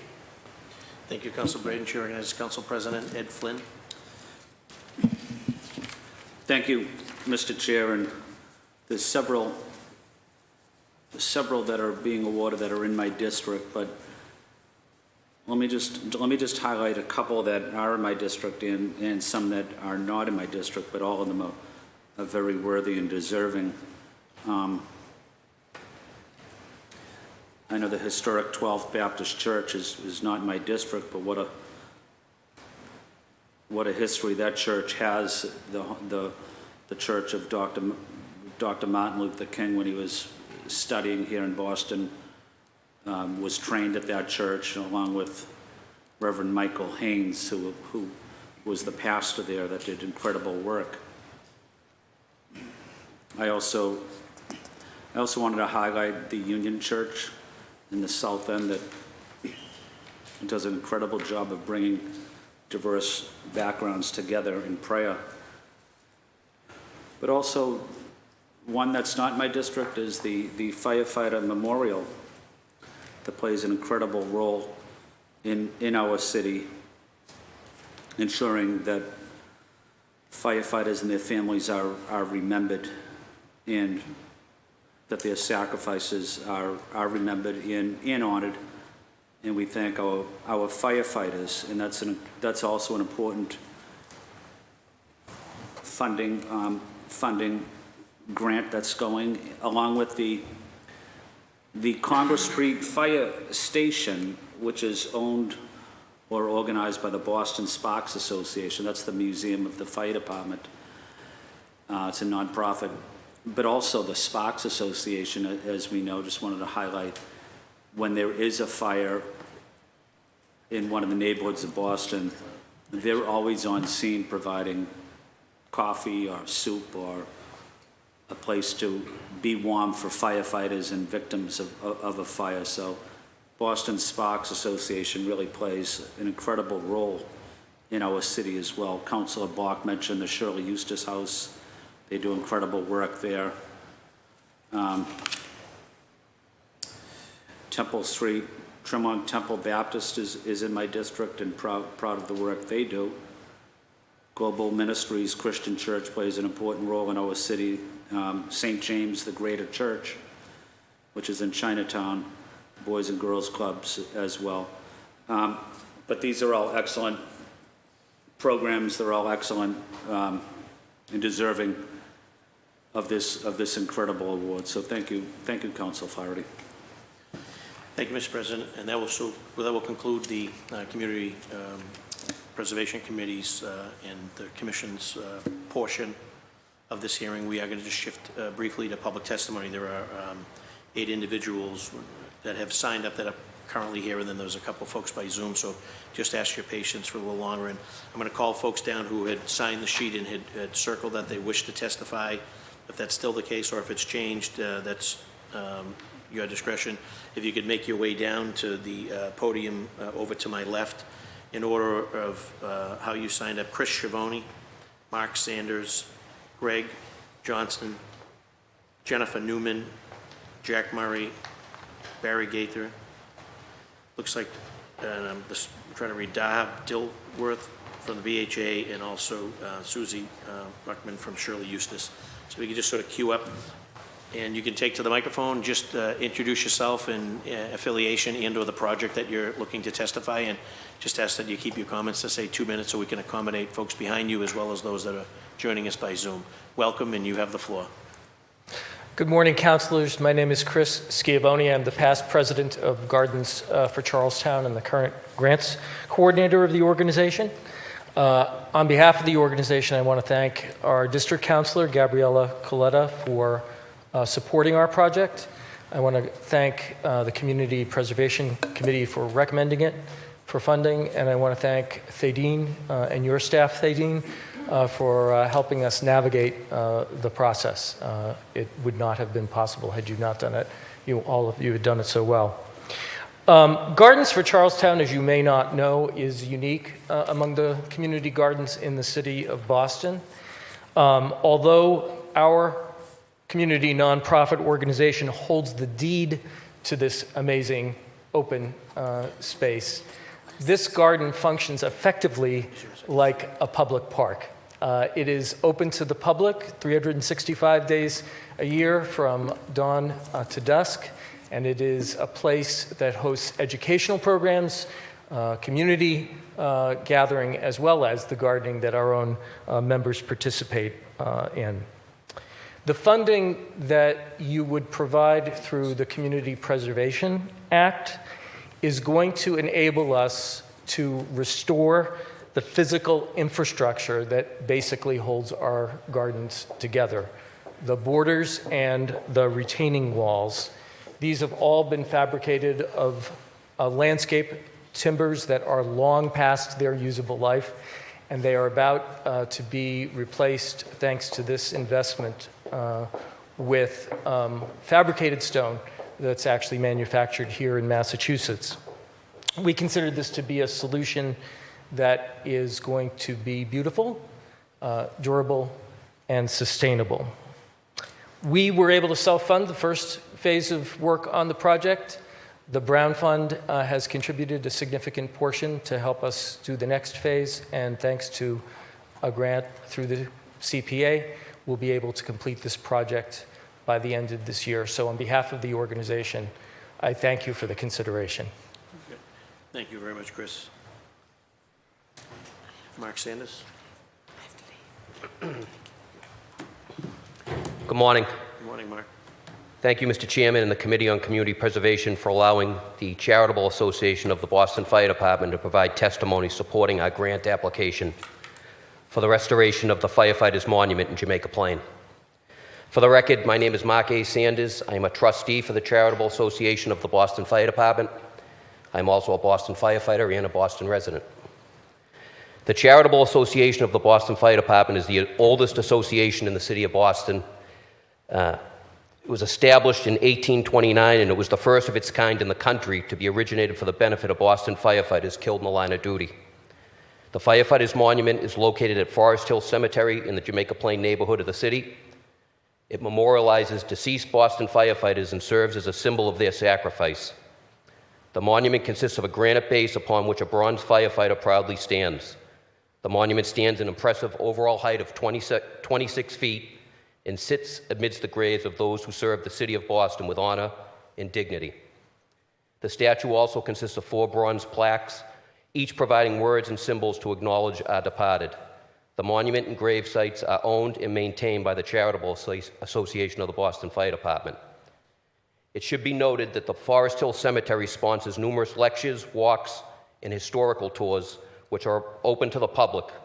Our monument is included in these historical tours of the over 275 acres of open green space. The statue is in need of professional restoration from years of New England weather. An assessment by Boccaccio Sculpture Services identified the scope of the work necessary to return the monument to its original glory.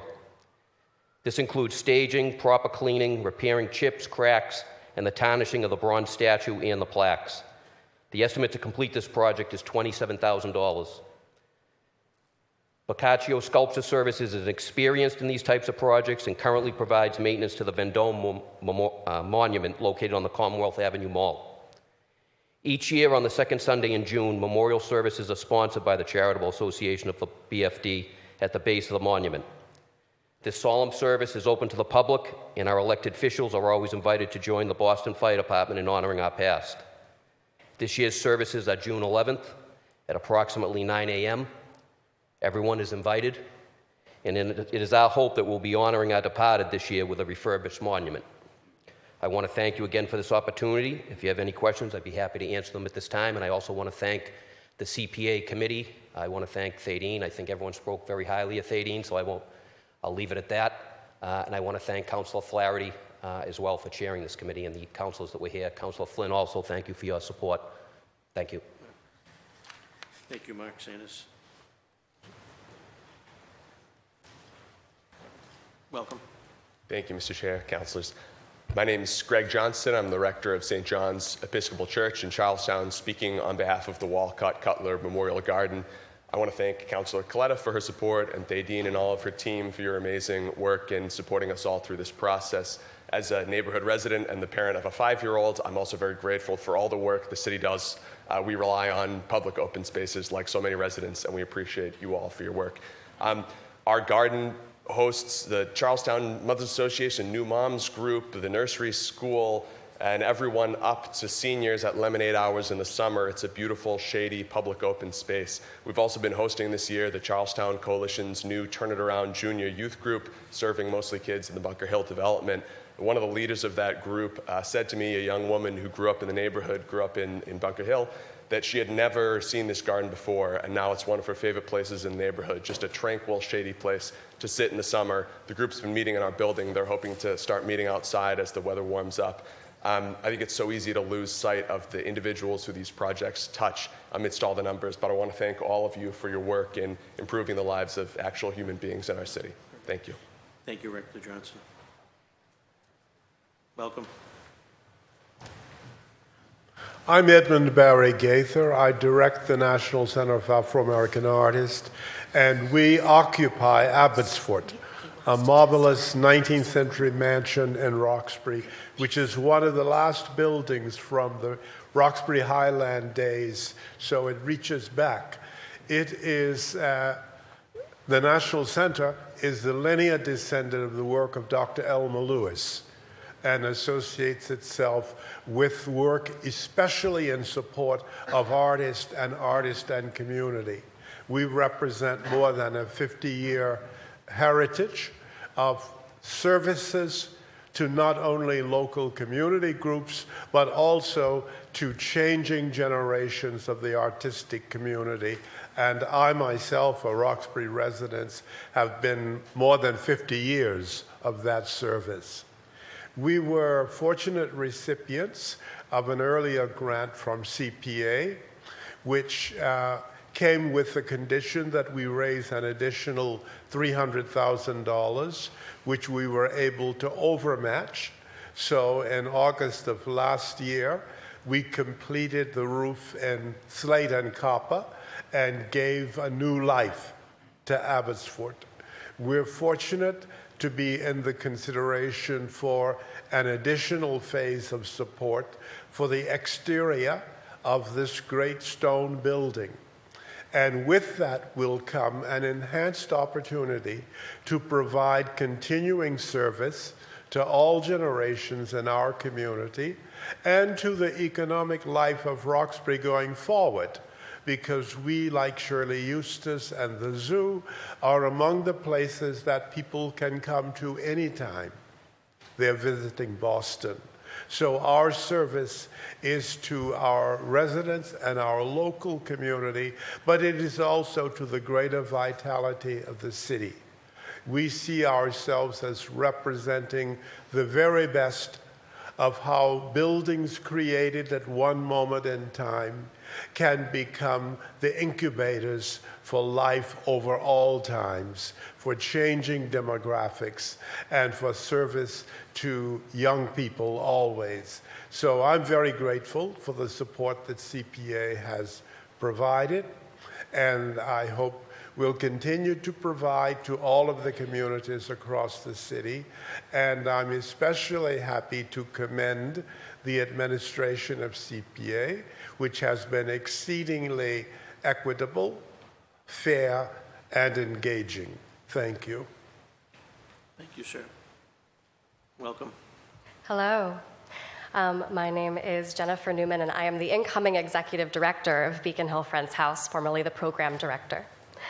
Beacon Hill Friends House is a Quaker center for community that was founded in 1957 that is home to a diverse residential intentional community, as well as a Quaker meeting and spaces that nonprofits all across the city use to meet, to organize, to have programming that is tea-accessible from every line. And we are so grateful for the Community Preservation Act's support of our, one of our public spaces, some of our outdoor space that these groups use to organize in, as well as our residents use and our community uses. This support, it will help with our crucial preservation of this space and our building. And we just also want to thank Thadeen and Jillian and Councillor Bach for their support of our work for this project. And we are excited about the possibilities for our space to continue to welcome, support, and to build community in our city. Thank you. Thank you, gentlemen. Welcome. Morning, Mr. Chairman. For the record, my name is Jack Murray, and I serve as the Vice President of Partnerships and Operations at Boston Harbor Now. I'm joined here by my colleague, Jessica Garcia, from our development team.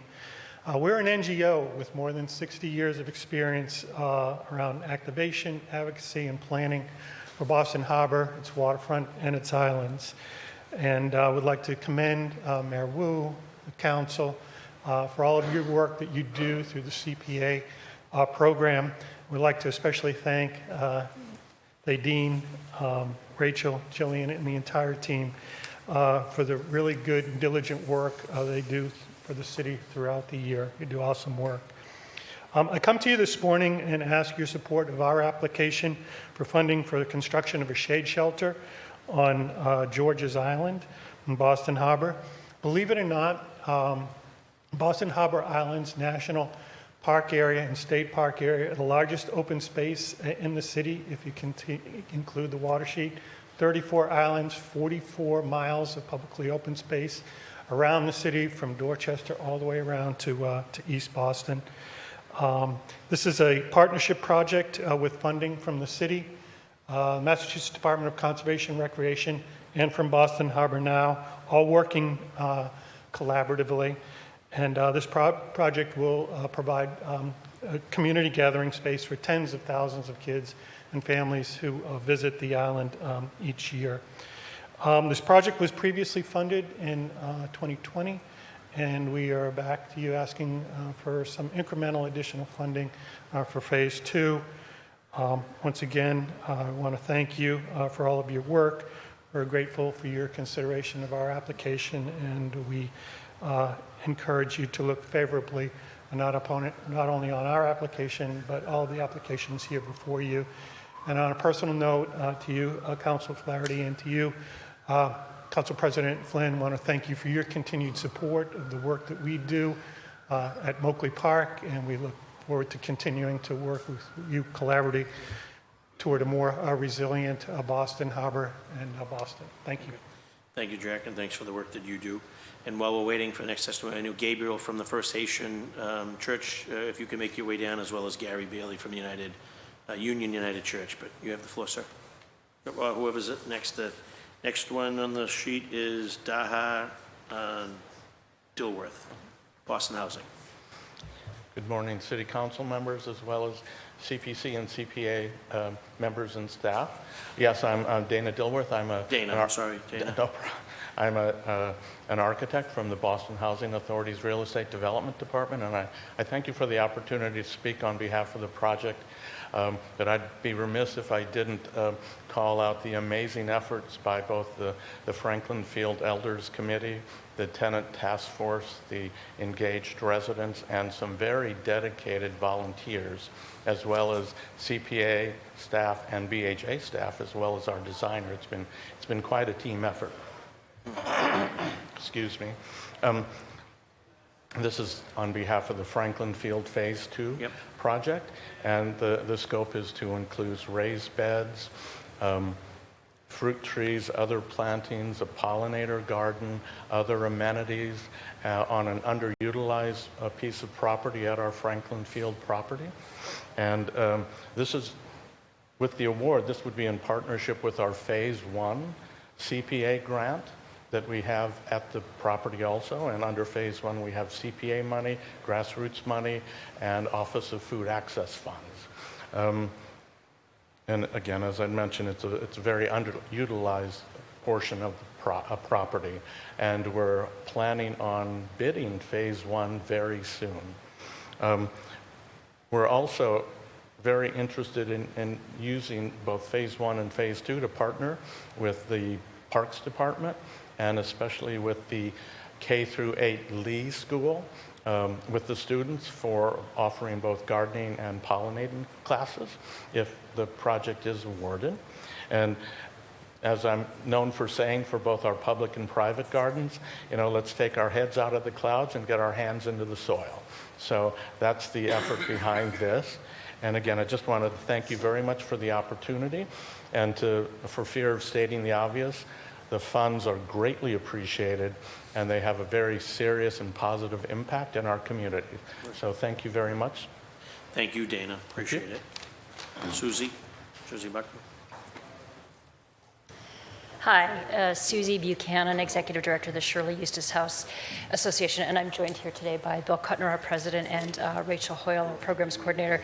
I guess I just wanted to say thanks to the Reverend White Hammond and her staff at the Office of Historic Preservation for 2-3 years ago, recognizing the historic value of the properties at 33 Shirley Street, and especially 44 Shirley Street, which was threatened with demolition. It was going to be gone if they hadn't stepped in and helped us save it. The site, if anybody doesn't remember, is the first city landmark in Boston to be recognized, to have an association with the enslavement of Africans during the era of British colonial rule, which is a fact that we really want to work with, because we believe that this piece of the history, especially in the context of Shirley Place, can really change the face of Boston history as we know it today. There's a story that's growing and evolving there that will be very important to tell as we go forward. Also wanted to thank the CPC, Jillian and Nadine and the whole staff for having the faith in us to embark on a project to tell these stories. And wanted to also thank our elected officials, Senator Liz Miranda and Councilor Fernandez Anderson, for their support and guidance in helping to make a history that we do address the long neglected legacy of the story of the Atlantic slave trade and the British Imperial Project, and its long shadow that has cast along American history. Those two elected officials have really given us a firm hand as we go forward, and I appreciate their willingness to speak their minds and their bravery in helping us to support this. Thanks so much. Very good. Thank you, Susie. Gabriel? Yes. Good morning, everyone. My name is Gabriel Guerrier, Guerrier. I'm here with my pastor and couple of the deacons. I am the deacon as well, and outgoing board president. The incoming board president is right up there. So we're here to say thanks to the committee members, especially to Tedin and Jillian, for the exactly approving the project. As you know, the Haitian community, I think it's the first time that, we, been served. We're about, I think, the large community in the Haitian, about 86,000 plus. And then also we have been in the communities about the 297 Builav, about 54 years. So, we are very proud. And then we had a dedication to promote the community, to work with the community, because, that's a big, big push for our church. So we are very, very pleased for exactly approving the project. Thank you very much, and thank you very much for the Chairman Flaherty for everything. So thank you so much. And then we are one more time, we are very pleased because for supporting us. Thank you. Thank you, Gabriel. Gary Bailey, welcome. Good afternoon. My name is Gary Bailey, and I am the Church Council President of Union Church, also known as Union United Methodist Church in Boston South End. I'm also the Assistant Dean for Community Engagement and Social Justice at Simmons University, and am a 25-plus year resident of the South End. So I come here today on behalf of Reverend Dr. Jay Williams and past Reverend Kyle Walden, who would be with us, but it's Maundy Thursday, and they're preparing for services, and this is the Super Bowl for clergy week. And so it is a very, very busy week, as anyone who understands this period in the ecumenical calendar. I want to thank Chairman Flaherty, your support for this funding. I'm very glad that I voted for this funding to happen in the state and in our city, because it is so important to preserve these institutions. It is also so important to be able to make the investment in houses of worship that have served multiple purposes, such as Union. If we look at the South End in my neighborhood, I can walk around and tell you where churches used to be and where condos are now. The other day, I just walked by Ebenezer Baptist Church and looked at it open to the elements, that it is being converted to condos, and Union is one of the last churches of its size standing. It is important that this investment is being made, and as an academic, I prepared testimony, 15 copies that can be distributed to all of you, so I won't read from that. It's hard to stop being an academic. But I will say that for the investment that we hope that you will approve and make in Union, is to allow us to continue to have a strong foundation. It is to be able to repair a roof on a 150-year-old building that we've done internal work, but it doesn't make sense for us to have done that internal work without being able to protect it from the elements that are in our community. And so that's what we come to you, asking you to invest in the future of Union United Methodist Church. We are preparing for the state funeral for the Honorable Mel King, which will be held at Union on Tuesday with the wake on Monday. We are honored that Joyce King sees Union as being the place to be able to release and send her husband home. And that is that importance of what Union serves to the community. It is also, we're looking forward to being able to welcome the NAACP back to Union. It was at Union that the last meeting in the church was held by an NAACP here in Boston. And at that meeting, Thurgood Marshall was charged with moving forward with Brown v. Board of Education. So the importance of this investment in the history of this church, but also in the history of this city and in this country, is something that we hope that you will support. And as the closer, I will thank you for your willingness to listen and look forward to being able to work with you in the future, and thank you for your previous support. Thank you very much, Gary.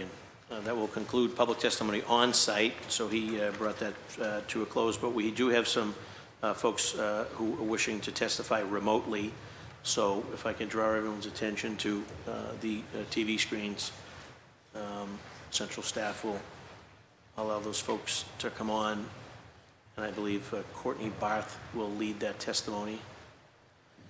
Courtney, I don't know if you can hear us, but if so, welcome to the Boston City Council chambers. And please introduce yourself for the record, any affiliation you have, and then you have the floor. Great. Thank you so much. I appreciate the time. My name is Courtney Barth. I'm a vice president at Rogerson Communities, which is the developer and now manager of Peter Faneuil House. I do want to take a moment to say thank you to the Boston City Council, City Councilors Bach and Flynn for their support of Peter Faneuil House and Beacon House as well. Also like to say thank you to the CPC committee and everybody at the CPA for their hard work on stewarding this important funding and supporting our project, the project at Peter Faneuil House. Peter Faneuil House is a historically significant former school building and today provides 48 units of affordable housing for families, low-income families and individuals. We really appreciate, again, your consideration of this application for support for critically needed capital improvements and upgrades to the outdoor community basketball court for Peter Faneuil House. I'd like to take a moment to just read a quick testimony from one of our residents, Steve Atkinson. My name is Steve Atkinson, and I have lived at Peter Faneuil House for over 9 years. When I get back home at the end of my shift at a local Boston hotel where I work, I love playing basketball and meeting friends on the court. It's a fun way to connect and socialize with others. The basketball court is a great community resource. The court is very run down, and I would truly appreciate these improvements. They'll be a great help to me and many others in the neighborhood. Sincerely, Steve Atkinson. As I said, this is a basketball court that is not only open to our residents, but the community at large. And we look forward to this rehabilitation and these capital improvements to really make this community resource restored and preserved to the highest standards. So that's my testimony, and thank you so much for this opportunity, and thank you to everybody for letting us participate in this important funding. Thank you, Courtney, and thank you for testifying. We have another, maybe Tim Williamson, is it?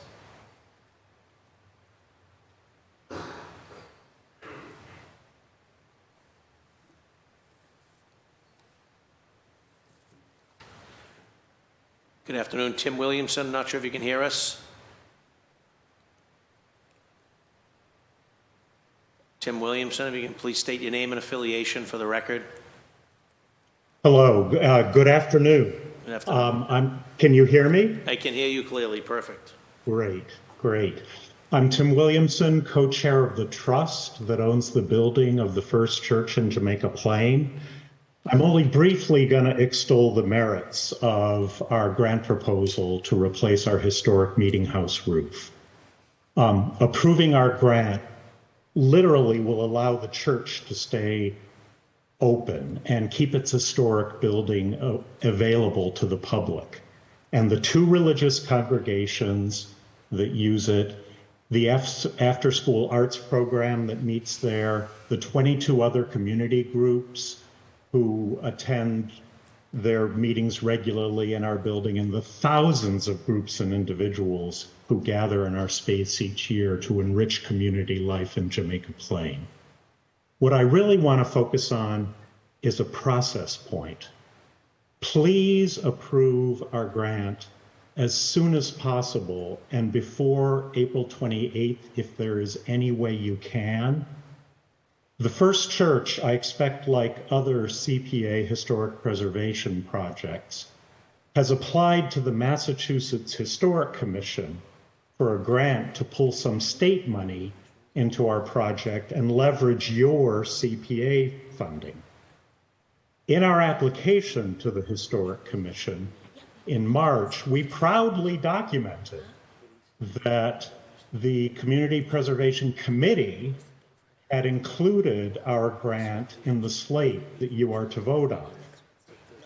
Nevertheless, 2 days ago, I received a directive from the Massachusetts Historic Commission that our application was not complete because we had not documented the council vote formally approving our grant, and I must submit any such documentation by April 28th. Now, we all know a state commission has no authority to dictate the procedures for this august body. But I think we know equally they have ample authority to send their money to our suburban neighbors who may already have their CPA approvals in place, rather than investing in Boston.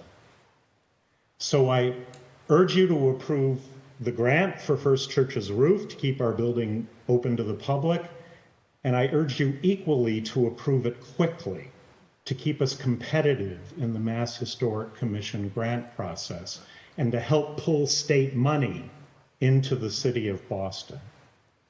Also, prompt action on the slate of grants will help the CPA projects finalize their plans and take best advantage of the upcoming construction season. Finally, at the risk of redundancy, I have to thank the CPA program for their guidance and advice. I write grants to many organizations for the church, and the Boston CPA program really stands out in its support of potential applicants. So thank you again for your consideration. And thank you for your testimony, Tim. I can commit to a part of that, which is obviously I can get this for before the council on April the 12th. That's our next meeting with the favorable committee report. Now, of course, I don't cut the check, right? So that's a whole other fight. You can make another phone call, but I'll get this before the Boston City Council for a vote on April the 12th, and you can handle the rest. I hope the vote will do it. Thank you. Very good. Well, that will conclude public testimony. Also, obviously, thank you to Maureen, to Thaddean, to Jillian, and to Rachel. And I learned a long time ago, don't look a gift horse in the mouth, right? So we've got 20+ million for housing, we got 10+ for open space, and 10+ for historic preservation. Great day, a number of different very worthy projects, as well as just about every corner of our city is getting an infusion of investment and commitment. And so for those that fell a little short and they're watching at home, don't give up. Continue to work with the Community Preservation Office, as well as within your community, work with your elected leaders and your civic associations, your friends groups. Sometimes, and there's some folks probably in this audience that it may have taken them a couple application rounds. And so we hear you on that. We'll do the best we can to try to convert as much of this over into as many neighborhoods and as many worthy causes. So for those that came up a little short, don't give up, continue to try. And for those that were the beneficiaries of funds, put it to great use and continue to be great partners for our city. So with that, unless Thaddean or Maureen have any final comments, I'd like to close out Docket 0574 Committee on the Community Preservation Act, and we'll commit to having a committee report working with Christine O'Donnell from Central Staff to get a favorable committee report in front of the Boston City Council next Wednesday for a vote, and then turn it back over to you guys to distribute checks appropriately. So with that, The Committee on Community Preservation Act is adjourned. Thank you.